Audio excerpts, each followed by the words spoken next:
What up, what up, what up, everybody? Welcome back to this Sunday's Feast.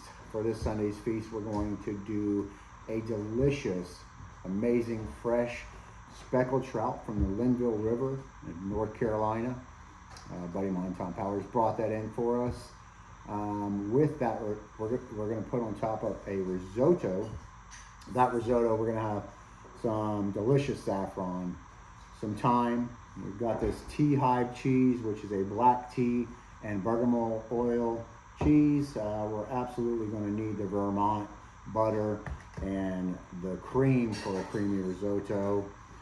In that, we will also do some red pearl onions, some shiitake mushrooms, some delicious fresh asparagus, some scallions, the apples for me for a snack. And on top of our fish, we'll do a lovely dill cream sauce. Stay healthy and stay beautiful. All right, you just blanch these asparagus. What's the deal with that? Yeah, so we blanch those asparagus to get them a little bit softer. Yeah. And then sometimes we'll take them and put them in an ice bath so they get really cold and it shocks them and stops the cooking process. But I want them to be softer so that when the risotto is almost done, I can fold them into the risotto and they're actually cooked and not a hard raw product when we go to eat them in with the risotto.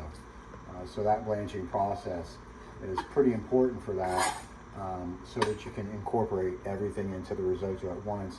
I'll do the same with these pearl onions. I'll just drop them in that boiling water for a couple seconds. 30-40 seconds is all you need, huh? 30-40 seconds and blanch it up, and that's it. Huh. All right. Hey there, everybody. How's it going? We're back here at this Sunday's Feast. We've got our fresh thyme chopped up, our scallions, our blanched asparagus that we cut down to size, our blanched pearl onions. We're all going to put in this risotto with some of this delicious organic saffron. Only takes about 4 or 5 threads of saffron in your water and your cream that are mixed together for your risotto. I typically will put a bouillon in there of some sort. There's a brand called Saison. It's a powdered brand, green top. I forgot it at home. Just did. Mushrooms, we're not cooking ahead of time. We're just going to fold those right into some hot risotto because they're already nice and soft anyways, and they'll cook right up. Some of that delicious Vermont butter I talked about, 82% butter fat, is going to give you that delicious richness of that risotto. And the cheese is staying chilled right now that we'll shave in there to make it extra delicious for this Sunday's feast. Our fish will go in momentarily. We're preheating to 350. I think we're about there. And no time we will have a finished dish. Stay healthy and stay beautiful. So you just put that saffron butter right in there with that cream. Yeah, a little bit of thyme in there. That's gonna draw all the flavors out as soon as that starts to Look at how that saffron's already starting to exude that oil. Oh yeah, absolutely. It's going to change the color of that liquid to a beautiful orange, vibrant, and the fragrance and the aroma coming off that's going to be amazing. We'll start stirring that boil rice in when it comes to a hard boil, and we'll continue to stir until we get to that delicious, amazing finished product that we're looking for. I just can't wait. It's one of my favorite dishes. All right, everybody. I know most of the time people will fillet their fish, especially trout. They like to take the fillets off the bone. Absolutely, that's a wonderful method. The fish is great. You're not going to get any bones for the most part when you're eating it. Me, I'm old school kind of. I'm rustic. I like leaving the bone in. It is the old French way, if you will. It also keeps flavor in there. And probably you'll see when we go to eat this fish today, and after it's baked, I'll be able to take all the meat off that top bone, the top of that bone, and then I'll be able to peel that whole bone right out of that fish. So if you're a person that doesn't want to get your hands dirty, okay, I get it. I like to be with the food, part of the food, enjoying the food. So This is me a little bit right now, leaving the bone in the fish. Fillets are nice, you know, nothing against those. And just salt, pepper, a little bit of other seasoning, and some oil. That's it. Salt, pepper, olive oil. I was going to do a little bit of lemon zest on top of them today, but we got so many flavors going on with our risotto and the dill cream sauce we're going to do on top of that fish. I don't think it was really necessary to do any lemon. I think it's going to be absolutely fantastic. And so just, what, $3.50 for how long? I'd say these fish right here, they'll probably take maybe 12, 15 minutes. Oh, wow. Yeah, it shouldn't take long at all. Nice. Hey. We just got done with our delicious dill cream sauce. We got some sour cream in that. Our favorite, Duke's mayonnaise. It is the only mayonnaise in my book. Not sponsored by Duke's. This video is not sponsored by Duke's. We're not sponsored by Duke's. We're sponsored by Loving Duke's. It is the only mayonnaise as far as I'm concerned. We got some sour cream in there, some Dijon in there, some Duke's mayonnaise, some salt, pepper. That's going to go on top of that delicious speckled trout once we get done with that. It'll be about the same amount of time as the risotto Tom's working on stirring over there. That risotto, the consistency you want it to be and how you want it to look is about like if you put a spoonful on a plate, it would move like lava if you tilted the plate. So we're getting there. Once we put some of that grated T-high cheese in there, it's going to thicken up, and we'll fold those vegetables in, and it will be absolutely amazing. Stay healthy, stay beautiful. All right, grate a little bit of this cheese in there. What is that cheese again? This is a company called Beehive. This one is T-Hive cheese, which what they did is they combined bergamot oil and black tea in with this cheese. Really good. There's another company called Satori. It makes a lot of good cheeses like this. This is basically a Parmesan cheese. And Satori does like a rosemary olive oil. They do a Merlot. They do Chardonnay cheese. They do a whiskey cheese, a bourbon cheese.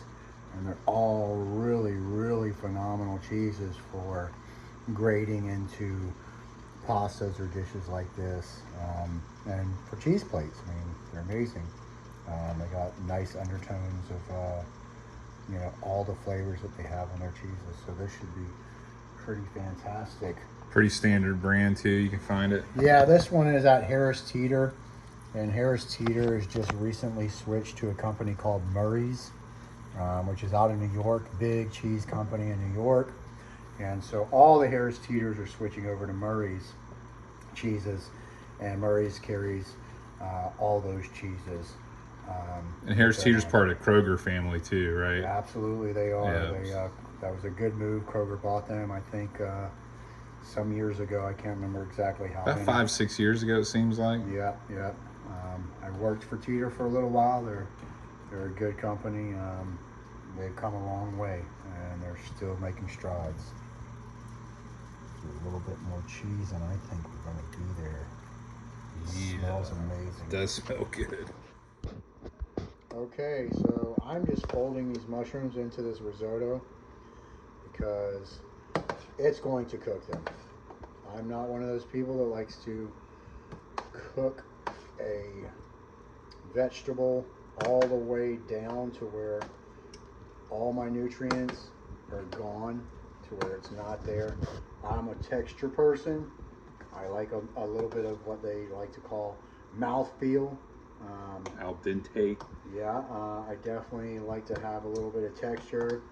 Those mushrooms will sit in there, and they'll continue to cook. And you got no more heat on that pot either. No heat at all. We're just letting the residual heat from it do its thing. We're gonna add in our asparagus, our nice pearl red onions, and this pot's getting pretty full, but it is what it is, and we're gonna make it happen. Spill over a little bit, but I doubt it. It's gonna be Transfer to a bigger pot if you want. Okay. It's gonna be just fine. That's going to give everything else the heat. So the blanching earlier of the onions and the asparagus. Make this finish off just right now. Oh yeah, that heat from the risotto is gonna do everything it needs to do. Everything will be cooked through, so don't don't be afraid to leave your vegetables a little undercooked. And that's going to be the bed that the trout lays on top of. Absolutely. Some people like fish and grits, and I do too. Today we're going to do fish and risotto. Man. Oh man. That looks great. Pretty amazing. Oh yeah, that's going to peel right off. That's going to be amazing. Amazing. Yeah, that was maybe 12, maybe 15 minutes. Yeah. It could have gone 15, absolutely, by the time we were done. It just went with the risotto, though. Yeah, after we folded everything in the risotto and got that finished product, boom, we're on the trout. We're going to plate and put a little sauce on top, and we'll be all set. Here we are, we're on the plate up. Some of that delicious risotto. Set it down just like that. Some people like theirs a little bit more liquidy. I like mine just like that because my fish is going to set right on top. As I said, like fish and grits, this is a great dish. If you like fish and grits, but somebody you know doesn't like fish and grits, this is an option for you. A little fancier. Yeah, we'll call it fancy. It's rice. It's rice. We'll call it fancier. You could call it risotto. You can charge a lot more. Yeah, this is true. That fish is nice right there. Wow. That is amazing. Wow. That is amazing. All right. It's amazing. Rustic. That's what I like to call that. And we'll put a little bit of that dill cream sauce right on top. Wonderful. There it is. Wow. Let's go sit on the table. Oh yeah, here we are. It's amazing. There it is. You know, as I said, some people like to fillet their fish. For me, I like to leave the bone on. It gives me flavor. I'll just take a knife just like this. How soft that is. And it just comes right off the bone. You can see the bone in there. I'll take all that meat away, and then I'll just pull that bone right out of there with no problem. The bone will come right out, just like so. Easy peasy, lemon squeezy, folks.